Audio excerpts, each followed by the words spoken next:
Bom a todos, bom gente, eu vim aqui fazer mais um vídeo agora em relação ao estudo que estamos fazendo, se era realmente Samuel que levantou dentre os mortos ou era Satanás, um demônio. Então nós paramos então ali no verso de número 13, que eu vou ler novamente, e depois então daremos continuidade no texto. E o rei lhe disse: Não temas, porém, que é o que vês? Então a mulher disse a Saul: Vejo deuses que sobem da terra. No vídeo anterior eu explico sobre essa questão aí, é, sobre os deuses ali, tá bom? Mas eu queria focar somente aqui também, dar um retrocesso aqui no capítulo de número 12, tá? Que do verso 11, vamos pegar do verso 11 até o verso 12, que diz exatamente assim: A mulher então lhe disse: A quem te farei subir? E disse ele: Faz-me subir a Samuel. Vendo, pois, a mulher a Samuel, gritou em alta voz. Presta bem atenção nesse pedaço aqui, ó. E disse ele: Faze-me subir a Samuel. Vendo, pois, a mulher a Samuel, ela não disse que viu um demônio, ela não disse que viu é, algo espiritual, ela viu o próprio Samuel. Tanto é que o artigo aqui, a, está apontando para o sujeito da frase. Ok? Muito bem. Vamos então continuar aqui o texto aqui. E disse-lhe: Como é a sua figura? E disse ela: Vem subindo um ancião e está envolto numa capa. Que capa é essa? Era a capa do Talite Hagadol, que era aquela roupa que o sacerdote usava ali. Entendendo Saul que era Samuel. Entendendo. Particípio. Então, ele não teve mais dúvida que realmente era Samuel e não um demônio. Saul que era Samuel. Entenderam Saul que era Samuel. Inclinou-se com seu rosto em terra e se prostrou em respeito a ele. Samuel disse a Saul: Por que me inquietaste? Aqui está desinquietaste, né? Fazendo-me subir. Aqui ele faz uma pergunta. Então, esse texto aqui é aquele que eu acabei de falar no vídeo anterior, a questão da ressurreição dos mortos. Tinha que vir primeiro a Cristo, depois aqueles que ficarem mortos, que foram do Antigo Testamento, depois então a sequência dos apóstolos ali. No vídeo anterior fala exatamente sobre isso aqui. E ele diz: Por que me inquietaste? Ó? Essa palavra inquietar ali quer dizer que ele não queria voltar. Mas ele teve que voltar para dar esse recado de sentença, então, ao rei Saul. Samuel disse a Saul: Por que me inquietaste fazendo-me subir? Então disse Saul: Muito angustiado estou, porque os filisteus guerreiam contra mim, e Deus se tem desviado de mim e não me responde mais, nem pelo ministério dos profetas, nem por sonhos. Por isso te chamei, a ti, para que me faças saber o que hei de fazer. Olha só, hein?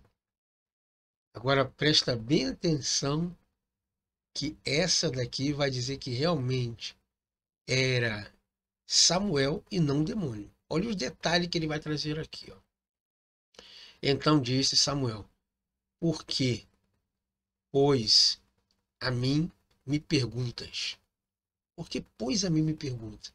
Ele está fazendo uma indagação. Está perguntando para mim por quê. O que eu tenho a ver com isso aí? Isso aí é problema seu, não tem nada a ver comigo. É mais ou menos isso que ele está querendo dizer. Tá bom? Visto que o Senhor te tem desamparado, isto tem feito teu inimigo? Peraí. Será que eu li direito?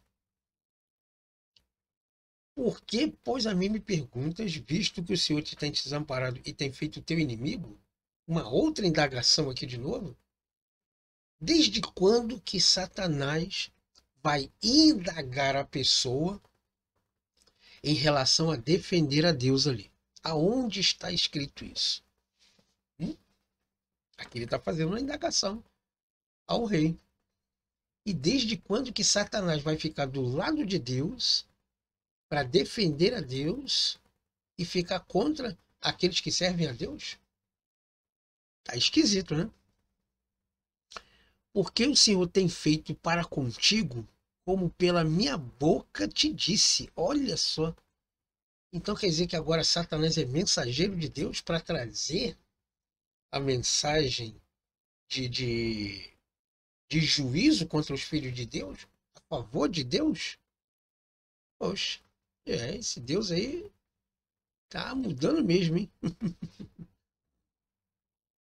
E o Senhor tem rasgado o teu reino da tua mão e tem dado ao teu companheiro Davi, que foi exatamente o que o narrar da história continua dizendo. Como tu não destes ouvidos à voz do Senhor e não executaste o fervor da sua ira contra Amaleque, por isso o Senhor te fez isso hoje. Eita, caramba, mais outra indagação aqui? Ou será uma revolta? Às vezes as pessoas vão falar assim, mas Satanás pode fazer tudo, até enganar o ser humano. Tá certo? Mas ficar a favor de Deus para ganhar uma alma, isso eu garanto que não. E nenhum texto bíblico diz isso. Mas o negócio vai ficar mais estreito ainda. Presta bem atenção. E o Senhor entregará também a Israel contigo na mão dos filisteus, e amanhã tu e teus filhos estarão comigo. Olha aqui que interessante aqui. Ó. Não sei por que tá. Tento só frisar aqui, tá frisando do outro lado. Mas tudo bem. Aqui o verso 19. E o Senhor entregará também a Israel contigo na mão dos filisteus, e amanhã tu e os teus filhos estarão comigo. Ora, se esse aqui é Satanás, na figura de Samuel, então Samuel está no inferno. Porque ele diz que amanhã tu e os teus filhos estarão comigo. E o arraial de Israel o Senhor entregará na mão dos filisteus. Aí o texto diz que Saul caiu com o rosto em terra, que ficou ali com a feiticeira, né, que ela deu comida para ele e tal. Ele foi para a peleja. E, infelizmente, no outro dia, ele perdeu a guerra e ele foi morto e tal. Então, essa parte do texto aqui não interessa entrar nesse assunto, porque a parte que eu queria falar já está encomendada aqui. Então, você veja bem como que o próprio texto em português, não estou nem trazendo no original, hein? O próprio texto em português está dizendo exatamente isso aí. Né? Algumas pessoas moralizam muito ou descriminalizam muito a questão de Satanás. Satanás é isso, Satanás é aquilo, que faz isso, que faz aquilo. E que, na verdade, não tem nada a ver. Né? Aqui o texto está bem claro em dizer que era, sim, Samuel que estava levantando dentre os mortos. Mas uma pergunta fica assim. Será que podemos falar com os mortos? Será que os mortos vêm à vida? Será que eu teria condições de falar com um ente querido meu, que já morreu, sem ser o próprio Satanás ou alguma outra entidade? Será que realmente é a própria pessoa que se levanta ali? Bom, eu vou lhe dar 2 textos que vai falar exatamente essa questão de que nós estamos colocando em prática aqui. Presta bem atenção no que diz esse texto aqui. Olha que coisa interessante aqui no texto de Isaías, capítulo 8, verso 19 em diante.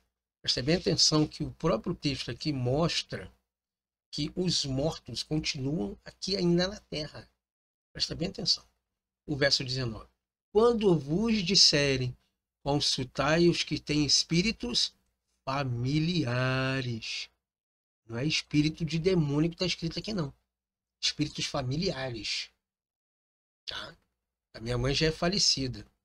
Será que eu posso ir lá num terreiro aí e invocar o espírito dela para que ela possa vir me trazer alguma informação que eu preciso?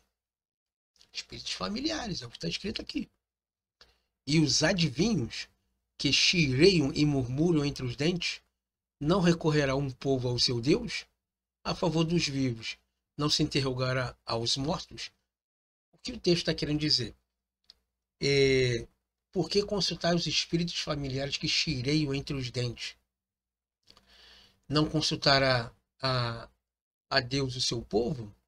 É como se ele estivesse dizendo assim: para que você vai consultar um morto se o morto já está morto? Consulte a mim, que eu sou o Senhor dos vivos. Eu estou vivo, o morto não. O morto nada sabe, mas eu, o Senhor, sei. Então é isso que ele está querendo dizer. É uma repreensão. A lei e ao testemunho. Se eles não falarem segundo essa palavra, eles quem? Os mortos. Nunca verão a alva, a esperança. Por quê? Porque passarão pela terra duramente oprimidos e famintos. E será que, tendo fome e enfurecendo-se, então amaldiçoarão ao seu rei e ao seu Deus olhando para cima? Ou seja, vão ficar pelejando, andando de um lugar para o outro. Olha o que a Bíblia diz aqui, ó. Presta bem atenção, não é eu que estou dizendo, não. E não estou inventando essas palavras, não, com essa explicação. É essa explicação que está aqui. Presta bem atenção, vamos falar bem devagar. E passarão pela terra. Quem passará pela terra? Os espíritos familiares. Duramente oprimidos. Vão para um lado e para o outro. Estão oprimidos. Estão, sabe, sem rumo. Para onde que eu vou? E famintos.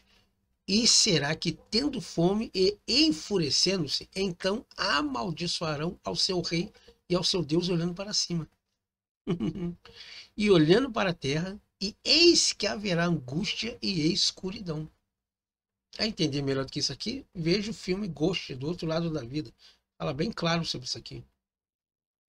E serão entenebrecidos com ânsias e arrastados para a escuridão. Não é eu que estou dizendo, não. É o texto que está falando aqui. Tá bom? Mas ali ele está dizendo que é proibido falar com os mortos. É verdade? Então Deus agora está trazendo uma sentença dizendo por que consultaram os mortos se os mortos nada sabem. Consulte a mim, que eu sou o Senhor, que eu estou vivo. Aí fica aquela grande pergunta agora. Mas será realmente que pode se falar com os mortos? Será que realmente é um demônio disfarçado ali de espíritos familiares? Vamos ver que um outro texto diz exatamente sobre isso aí. Olha aqui que coisa interessante para a gente encerrar esse nosso estudo aqui, se realmente pode se consultar os mortos ou não. Bom, aqui nós temos o livro de Deuteronômio, capítulo 18. Nós vamos ler: as abominações das nações são proibidas. Se ele proíbe, é porque pode se fazer, ok? Quando entrares na terra que o Senhor teu Deus te der, não aprenderás a fazer conforme as abominações daquelas nações. Entre ti, se não achará quem faça passar pelo fogo o seu filho ou sua filha, nem adivinhador, nem prognosticador, nem agoeiro, nem feiticeiro, nem encantador de encantamentos. Olha aqui agora, ó, nem quem consulte um espírito adivinhante, e nem mágico, e nem quem consulte os mortos. Se ele está proibindo, é porque pode se fazer. Se não pudesse se fazer, então Deus não proibiria. Ele está proibindo aqui o prognosticador, ele está proibindo aqui de passar pelo fogo seu filho e sua filha, ele está passando aqui o adivinhador, o agoeiro, o encantador. Ele não está generalizando tudo numa forma. Ele está fazendo por parte cada coisa e cada ritual que se faz. Então ele está classificando cada um deles. E nessa classificação ele coloca nem quem consulte os mortos. Entendeu? Essa que é a situação. E aqui nós terminamos então esse estudo sobre Samuel, se realmente era o demônio ou era Samuel que levantou dentre os mortos. Bom, se você gostou desse vídeo, obrigado pela sua atenção. Se você achar que eu errei em alguma interpretação, por favor, coloque aqui nos comentários. para que eu possa analisar o seu texto através do seu contexto, com análise literária, e tentar entender o porquê que você está sendo contra a essas minhas explicações, porque foram várias que eu dei aqui, através de vários textos também, tá bom? Então o texto se encerra aqui. Muito obrigado aí pela sua visita, né, pelo seu comentário. Algumas pessoas têm falado muito bem do meu canal, eu agradeço a todos por isso. Muitos aí não estão vendo, mas tudo bem. A gente entende que isso aí vai muito pelo tempo também, né? As pessoas trabalham muito, têm outros compromissos, mas não tem problema não, que Deus aí está no controle de todas as coisas, tá bom? Eu só espero que você tenha gostado desse assunto e vamos então encerrar. Nos encontramos então numa próxima aula, porque tem muita coisa para a gente abordar, tá bom? Muito obrigado pela sua atenção.